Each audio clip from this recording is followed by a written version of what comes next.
¿Qué tal? Les saluda Enrique Hernández. Bienvenidos a una nueva emisión de La Opinión Hoy.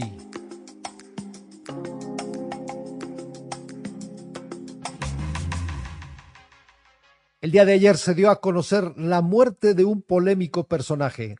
Hablamos de O.J. Simpson, egresado de la Universidad del Sur de California y cuya brillante trayectoria deportiva dio un drástico vuelco en 1994, cuando se convirtió en el principal sospechoso del asesinato de su ex esposa Nicole Brown Simpson y su amigo Ron Goldman. Para hablar un poquito de este importante personaje, saludo con mucho gusto a Ricardo López Suárez, editor de Deportes de La Opinión, quien nos acompaña en esta emisión. ¿Qué tal, Ricardo? ¿Cómo estás? ¿Qué tal, Enrique Hernández? Gusto en saludarte a ti y a toda la gente de La Opinión Hoy. ¿Qué estabas haciendo, Enrique, el 17 de junio de 1994? Porque ese es un día único, yo creo, en la historia reciente de los deportes, el día que se inauguró la Copa del Mundo histórica de fútbol en Estados Unidos. Fue en Chicago ese partido, Alemania-Bolivia. Se jugaron las finales NBA, Knicks contra Rockets, y durante esa transmisión interrumpen para llevar a un control remoto hacia Los Ángeles, donde un montón de patrullas y helicópteros perseguían a O.J. Simpson en las autopistas de Los Ángeles. Definitivamente un día inolvidable y debo decir un antecedente de lo que hoy sucede en las redes sociales con toda la naturalidad del mundo, pero que en ese momento eran un breaking news impresionante. El hecho de que prácticamente toda la actividad se interrumpía para dar a conocer un suceso como el que se estaba llevando a cabo. Excelente apunte. Fue un momento que cambió realmente a la sociedad estadounidense, pero esa persecución de la famosa Bronco color blanca de O.J. Simpson sobre la autopista 405, con miles de personas ahí en los puentes y a los costados de este freeway, y viéndose la transmisión no solo en Estados Unidos, en todo el mundo, pues fue un momento, un parteaguas. ¿Qué hay de antecedentes en ese momento de Simpson como sospechoso y su posterior juicio, el juicio del siglo, indudablemente en los Estados Unidos, aquella paliza a Rodney King, el hombre afroamericano que fue brutal e injustificablemente apaleado por un grupo de policías y que después ellos fueron absueltos en otro juicio muy importante en Los Ángeles y que dio lugar a los disturbios de Los Ángeles con un montón de incendios, con muchas muertes, con mucha violencia, uno de los momentos más álgidos y oscuros en el sur de California y concretamente en Los Ángeles. El juicio del siglo, igual mucha gente pues lo recuerda, grandes abogados que contrató O.J. Al final, después de muchos meses y de muchos errores de la fiscalía, O.J. Simpson es declarado no culpable cuando había toda la evidencia de que él había sido el asesino al apuñalar a su ex esposa y al amigo de esta, pero de alguna forma fue un reflejo de los tiempos y lo que deja como, digamos, legado para Los Ángeles y para la sociedad estadounidense fue que se necesitaba que hubiera un poco de más justicia social. O.J. Simpson, Enrique, fue el beneficiado de esa necesidad histórica de que ya no hubiera tanto racismo en Estados Unidos, aunque él claramente era el asesino o el doble asesino, creo que hay pocas dudas al respecto. Había habido tanta historia de abusos y de injusticia social que se necesitaba que hubiera una victoria para las minorías, y él fue el afortunado de esos tiempos y también de tener enormes abogados. Fíjate cuántas líneas narrativas estamos abordando a partir de la figura de alguien que se supone que solamente era un superestrella del deporte, pero cuya estatura mediática terminó siendo mucho más grande. Sí, claro, incluso como actor, como comentarista de deportes, como modelo, fue mucho tiempo el embajador de Hertz, la compañía de renta de automóviles. Entonces él se convirtió en un hombre súper Hollywood, súper famoso. Él vivía como un blanco rico de Hollywood, no tenía casi nada que ver con la comunidad afroamericana, pero la comunidad afroamericana en esa época, luego de tantos atropellos, se volcó para apoyarlo y que no lo declararan culpable. Y no lo declararon culpable, no se le hizo justicia en ese momento a las familias de las víctimas o a las víctimas, a Nicole y a Ron Goldman, aunque años después en Las Vegas, ya que se había ido a Las Vegas, O.J. hizo de las suyas otra vez, fue encontrado culpable de secuestro y todo porque trató de recuperar mercancía, memorabilia que él decía que era de su propiedad, y ahí sí lo metieron a prisión muchos años, le hicieron justicia años después en Nevada, y después pues ya salió libre y hizo su vida, y bueno, ha muerto, según su familia, víctima de cáncer de próstata. Hace apenas 2 meses publicó O.J. un video el día del Super Bowl en Las Vegas, se le veía bien, se le veía alegre, dio su pronóstico y dijo que estaba bien de salud, y hoy ha muerto esta leyenda del deporte, pero un hombre que queda manchado, por supuesto, para la eternidad. Sin ninguna duda, una figura muy singular la de O.J. Simpson. Pero tenemos más información importante en el mundo de los deportes vinculada a la ciudad de Los Ángeles, Ricardo.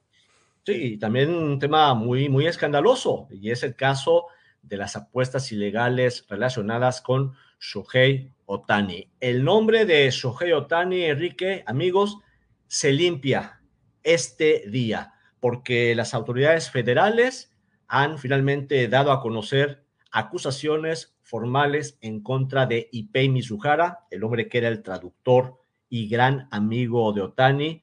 Y olvídate de la cifra que se dio en un principio. Bueno, gran amigo. Gran amigo, exactamente. Bueno, Ohtani creía que era su gran amigo, casi su hermano, pero ya sabemos ahora que no lo era.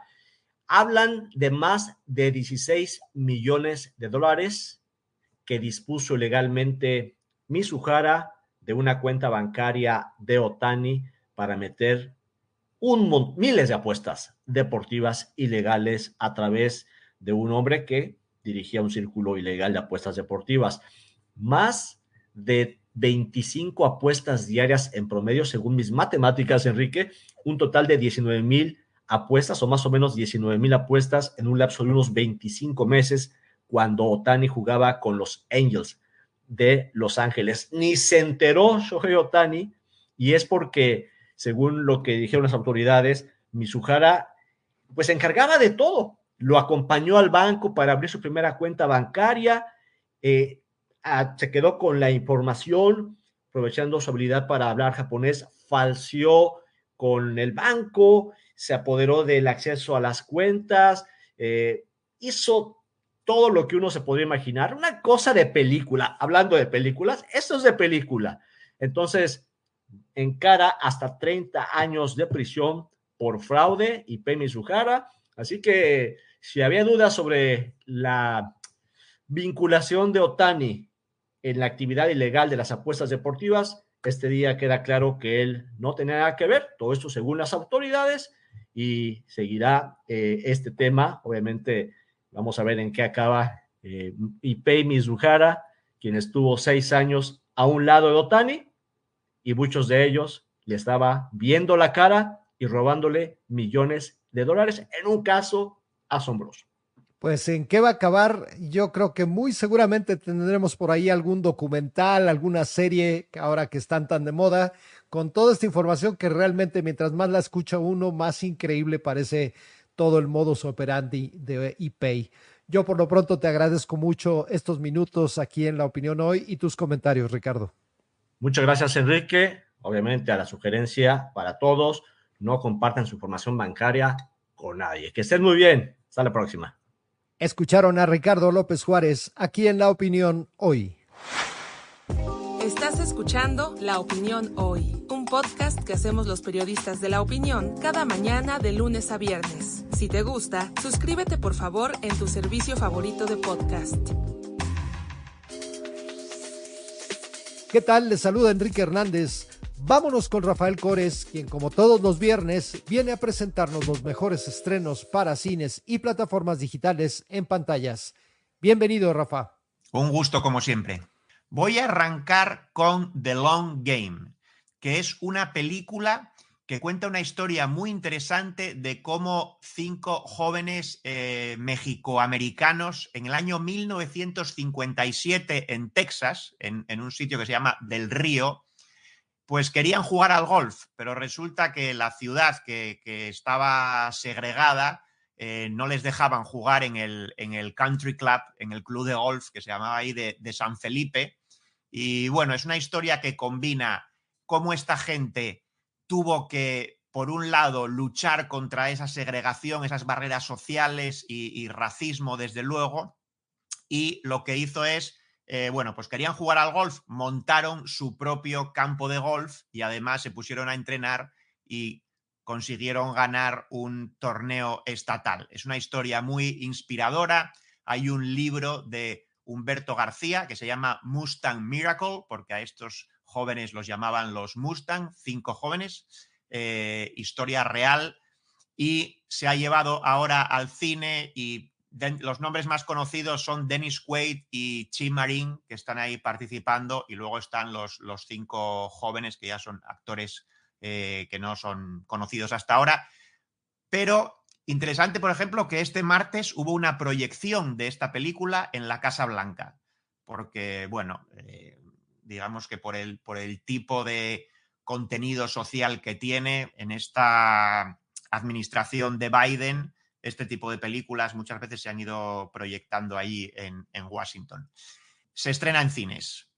También se estrena en cines Civil War, que sería Guerra Civil, que esto nos pone en un futuro cercano, en una situación de prácticamente o directamente de guerra civil en Estados Unidos. Cuenta la historia de un grupo de periodistas que están embebidos en el ejército tratando de llegar a Washington antes de que unas facciones rebeldes alcancen la Casa Blanca.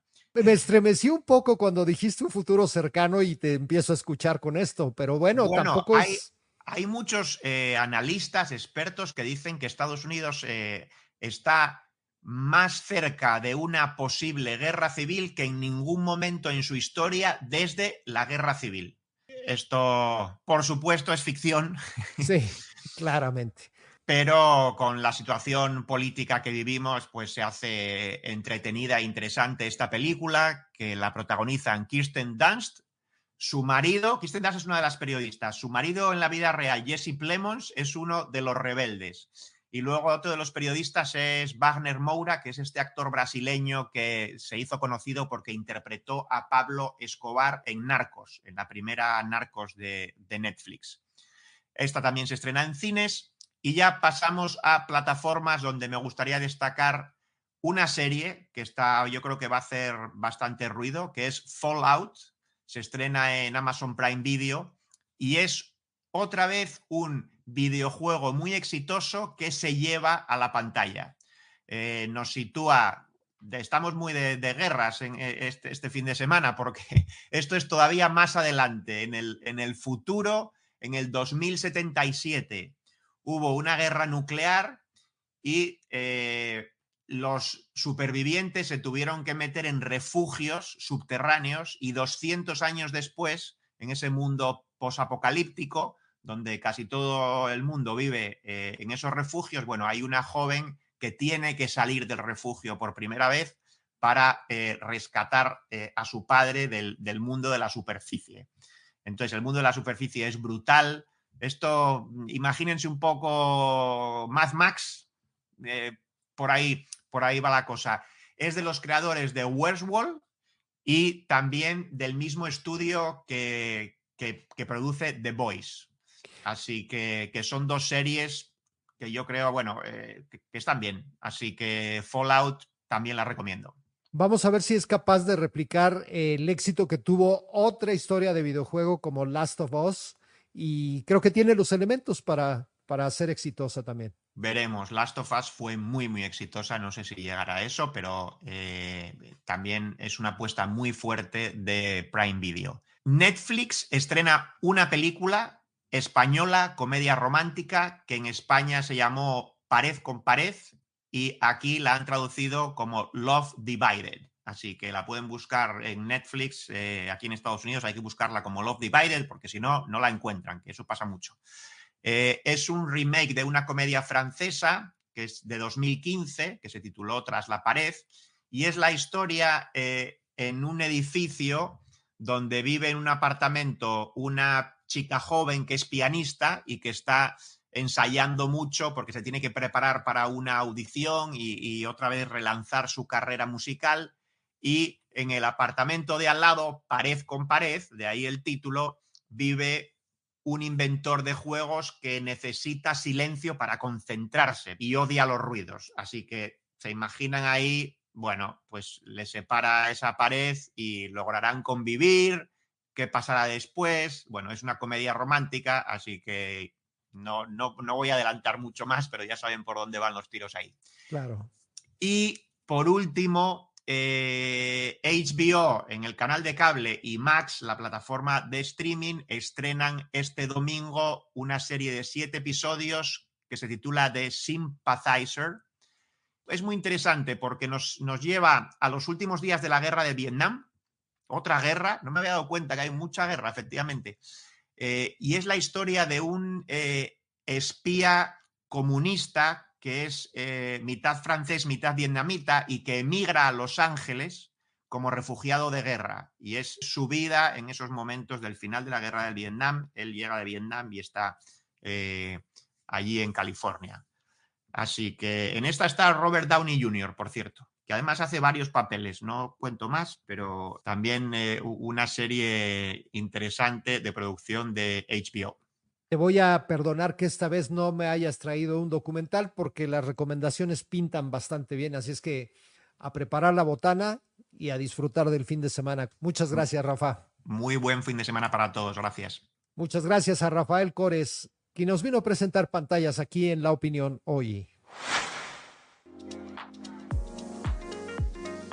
Hola, ¿qué tal? Mi nombre es Brenda García y es un gusto saludarles en este Pulgar Arriba. Hoy les cuento que el Centro de Cardiopatías Congénitas, auspiciado por Sant Joan de Diu y el Clínic Barcelona, logra intervenir con éxito a 2 adolescentes con cardiopatías congénitas gracias a una técnica robótica pionera y mínimamente invasiva. Dicho centro es el primero en España en aplicar esta técnica a pacientes pediátricos con este tipo de padecimientos que debían ser intervenidos mediante cirugía abierta. El director del centro, el doctor Daniel Pereda, explica que en el caso de los niños, la cirugía robótica está limitada por la altura y edad de los pacientes, porque los enseres quirúrgicos han sido ideados y diseñados a medida de los adultos. Por eso, ahora mismo los cirujanos se plantean esta opción solo en los niños mayores y adolescentes. Los principales candidatos a una intervención de este tipo son los que tienen patologías como comunicaciones interauriculares, siempre que no se puedan resolver con un cateterismo, problemas en las válvulas mitral o tricúspide o tumores cardíacos. El nuevo Centro de Cardiopatías Congénitas ya ha llevado a cabo 5 intervenciones de este tipo en niños. En 3 casos, los profesionales han optado por una cirugía toracoscópica, que consiste a hacer unas pequeñas incisiones en el tórax del niño para introducir un dispositivo con una cámara de video que les permita ver la zona quirúrgica y el instrumental necesario para realizar la intervención. El nuevo Centro de Cardiopatías Congénitas ya ha llevado a cabo 5 intervenciones de este tipo en niños. En 3 casos, los profesionales han optado por una cirugía toracoscópica, que consiste a hacer unas pequeñas incisiones en el tórax del niño para introducir un dispositivo con una cámara de video que les permita ver la zona quirúrgica y el instrumental necesario para realizar la intervención. Así que, pulgar arriba para el desarrollo de esta técnica, que representa un gran hito en medicina y una buena noticia para los pacientes afectados por esta malformación del corazón. Muchas gracias por acompañarnos. Recuerden regalarnos un like y suscribirse a La Opinión Hoy en su plataforma favorita. Mi nombre es Enrique Hernández. Nos dará mucho gusto saludarles en nuestra próxima emisión. Este podcast es una producción de La Opinión, presentada por Diana Gutiérrez, Carlos Millet y Enrique Hernández. Diseño sonoro de Brenda García. Rafael Cores es el productor ejecutivo.